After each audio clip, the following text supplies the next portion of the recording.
الانترفيو بعبع كبير بيخوفنا كلنا.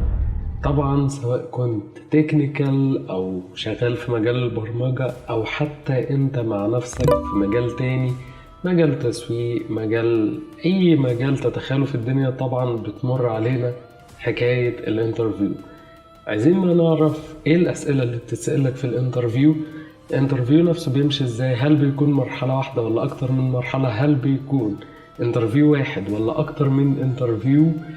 وكمان عايزين نعرف الفرق بين الانترفيو الاونلاين والاوفلاين او اللي في مقر الشركة نفسه. كل الحاجات دي هنجاوب عليها في فيديو النهاردة، فاهلا بيكم في فيديو جديد وحلقة جديدة من يوميات مطور مواقع.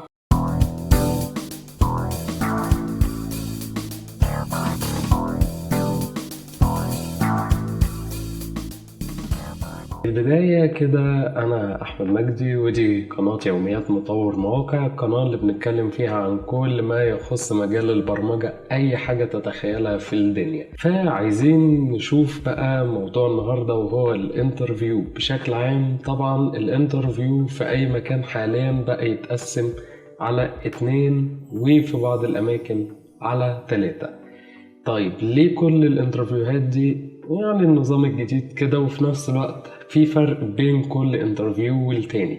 بمعنى ان الانترفيو الاول بيكون HR انترفيو، او اللي هو الانترفيو الشخصي، بيبدأ يحلل شخصيتك ويعرف انت مناسب ليهم كشخص بتشتغل وكده ولا لا.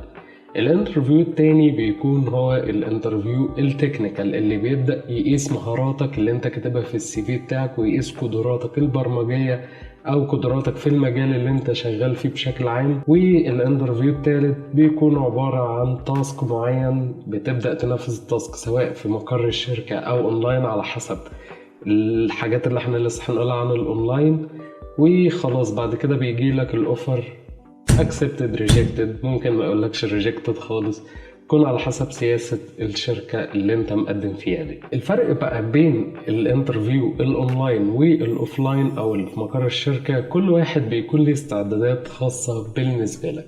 الانترفيو الاونلاين ده بيكون طبعا ممكن تلبس لبس يعني زي كده، نفس الوقت يعني مش لازم يكون لبس كامل او فورمال قدام الكاميرا.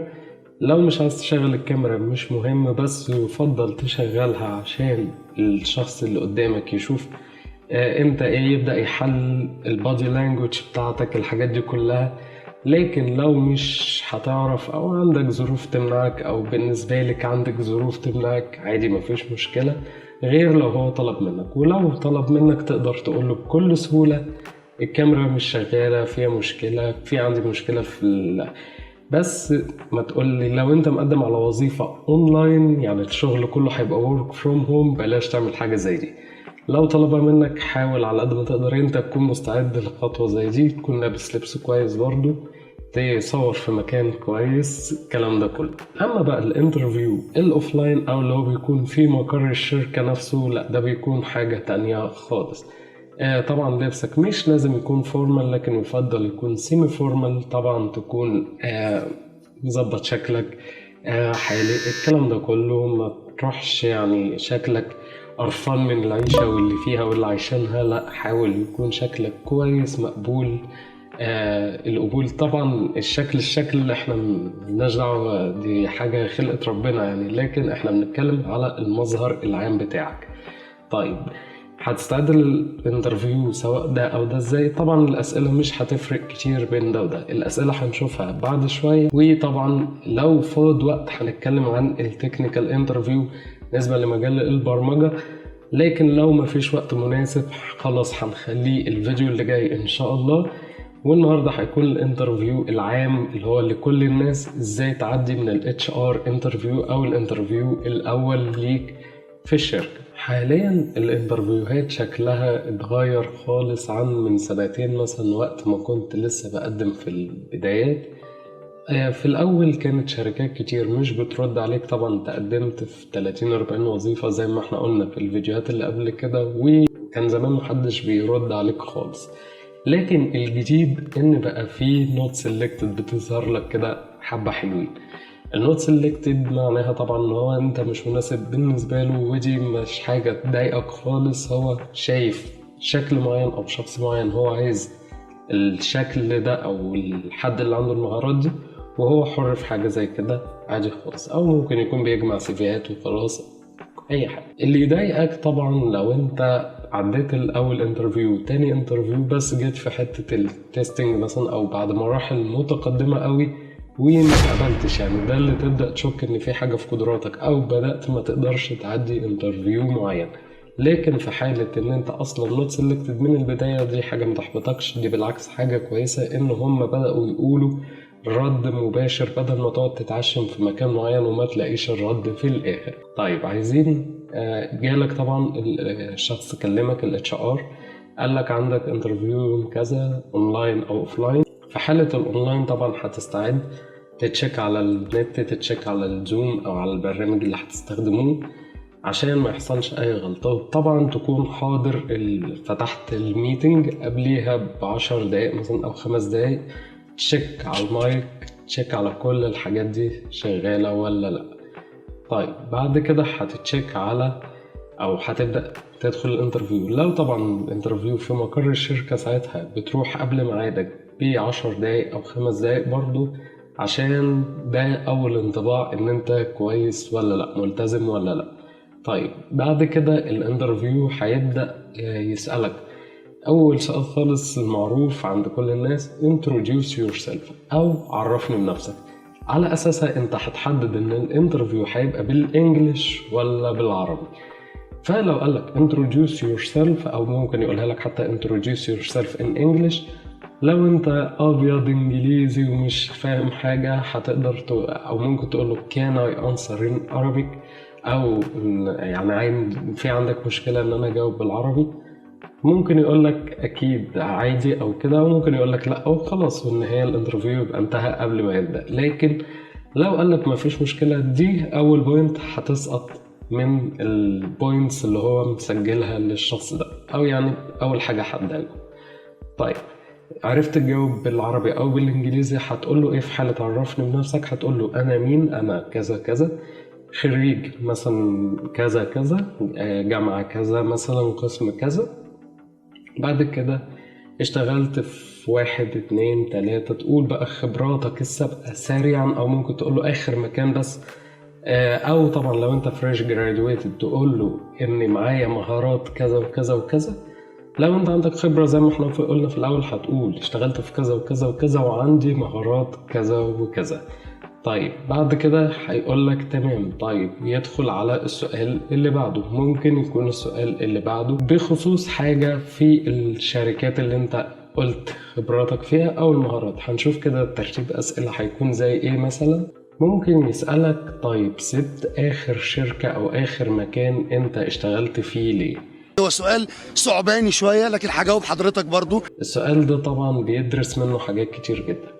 معظم الناس وانا من ضمنهم يعني بقول ما يفضلش تقول حاجة وحشة في المكان اللي انت سبته، لان دي معناها انك بتفشي اسرار المكان. انت مش امين ان انت ممكن يكون لعب فيك وبتجيبه في الشركة نفسها. في حاجات كتير جدا ممكن تقولها، ممكن تجيبه بشكل دبلوماسي. يعني أنا عن نفسي في فترة الكوكو كنت بقول إن الفيروس أثر على طبعا الاقتصاد بشكل عام، أو مش باسم الشركة نفسها أو كده، وبالتالي طبعا حصلت مشاكل مع الشركة وكده، بحيث إن هي كانت أزمة عالمية وكده، وطبعا الوضع ما كانش مناسب بالنسبة لي. وده مش أفضل رد. أفضل رد إن أنت تقول مثلا إن مهاراتي ما بحسش بتنمية كتير أو نماء كتير، حاسس إن المكان بتاعكو أو يعني الشركة بتاعتكو هتكون أفضل بالنسبة لي من حيث التطور. يحس إن أنت دايما عايز تتقدم، عايز تبقى تاخد خطوة لقدام، أنت عندك طموح وعندك هدف. ما تجيبش سيرة فلوس، ما تجيبش سيرة الحاجات دي كلها، لأن زي ما قلنا دي بتسيء ليك إن أنت بتاع فلوس، إن أنت كذا وكذا وهكذا. طيب في السؤال اللي هيجي بعد كده طبعا شايف نفسك فين بعد 5 سنين؟ ده السؤال العادي اللي هو يعني بيتسأل معظم الناس. هو هنا عايز يشوفك طموحك المستقبلي. ده هتجاوب عليه ازاي؟ هتحدد مثلا تقول اني في خططي اتعلم كذا وكذا، تشوف حاجات في المجال بتاعك عايز تتعلمها، عايز اخد التدرج الوظيفي لغاية لما اوصل، شوف بقى تيم ليدر، شوف الاسم اللي هو بتاع الرول بتاعة المجال بتاعك، عايز توصل سينيور مثلا في حاجة، عايز تبقى تيم ليدر في حاجة، عايز توصل تبقى CTO مثلا، شيف تكنولوجي اوفيسر، او شوف انت يعني دي على حسب المجال بتاعك. فهو ده بيكون الرد الامثل على سؤال زي كده. وعندنا بعد كده سؤال: ايه هي المهارات والخبرات اللي معاك بتفاصيل اكتر؟ يعني ايه المهارات اللي عندك او الحاجات اللي درستها؟ طبعا لو انت فريش جراديويتد مش هتقدر تقول خبرات، او هتقول اشتغلت فريلانسر زي ما انا كنت مغششك قبل كده في مجال كذا وكذا مثلا، وعملت مشاريع كذا وكذا، ومش هتحتاج تقول تفاصيل كتير لان ده HR انترفيو مش تكنيكال انترفيو. لسه التكنيكال انترفيو هيكون في الفيديو الجاي ان شاء الله، هنشوف تفاصيل الاسئله وتفاصيل كل حاجه هتتقال حرفيا في التكنيكال انترفيو.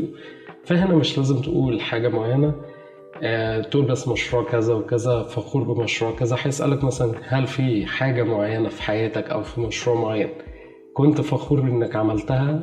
هتقول أي حاجة تكون أنت مميز فيها. طب لو أنت ما عندكش خبرة زي ما قلنا، هتشتغل على الخبرات اللي في الجامعة نفسها.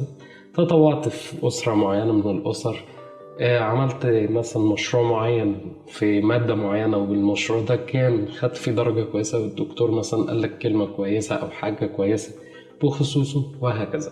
ونصيحتي ليك قبل ما تدخل الانترفيو تدرس الإعلان كويس جدا، تدرس إعلان الشركة كويس، وتدرس مهاراتك هل ماتشد مع الإعلان ده ولا لا، لأنه ممكن يقول لك إيه اللي يخليني أقبلك، أو إيه اللي مميز فيك عن باقي المتقدمين مثلا اللي وارد يتقدموا للوظيفة. ففي الحالة دي انت هتكون مذاكر كويس، هتقول انا معايا كذا وكذا وكذا، وفي الجوب ديسكريبشن اللي قدمتوه كان المطلوب كذا وكذا وكذا، وبالتالي ده زي ده بالظبط، يبقى ده اللي يديني الأحقية او ان انا اكون مناسب للوظيفة دي. طبعا الكلام ده كله زي ما قلنا اونلاين او اوفلاين، هيكون في الحالتين زي بعض. في أسئلة تانية طبعا هتبقى أسئلة أكتر بساطة، هو بس بيحاول يشوف شخصيتك عاملة ازاي، بيحاول يبني شخصية عندك. أهم حاجة تكون ثابت، تكون زي ما أنا بتكلم معاك في الفيديو كده، ما تبقاش متردد، ما تبقاش خايف أي حاجة من الحاجات دي، لأ خلي الدنيا سهلة. بص يعني ارمي الموضوع في الآخر، اللي يكون يكون. فيعني ربنا ما بيضيعش مجهود حد، ولو الشركة دي فيها خير هتتقبل فيها، صدقني هتتقبل فيها، حتى لو انت بتجاوب كل الإجابات غلط وقال لك اسمك ايه كنت غلطان في اسمك أصلا. ولو مالكش نصيب فيها أو ما فيهاش خير بس انت مش شايفه، لأن انت مش شايف، مش مطلع على الغيب زي ربنا، في الحالة دي هتجاوب الإجابات كلها 100% زي ما بقولها لك وأحسن مما بقولها لك، لأن مفيش نموذج معين انت والحاجة اللي انت شايفها، وهتلاقي نفسك ما تقبلتش في الآخر برضه. وبس كده يا شباب، ده كان فيديو النهارده. اتمنى ان الفيديو يكون عجبكم وافادكم. لو عجبك ما تنساش تديني احلى لايك، ولو عندك اي سؤال قولي في الكومنتات تحت، وما تنساش تشوف الحلقات والحكايات والكورسات اللي فاتت، استنى الحلقات والحكايات والكورسات اللي جايه، اشترك في القناه عشان ما تبقاش من الهواة.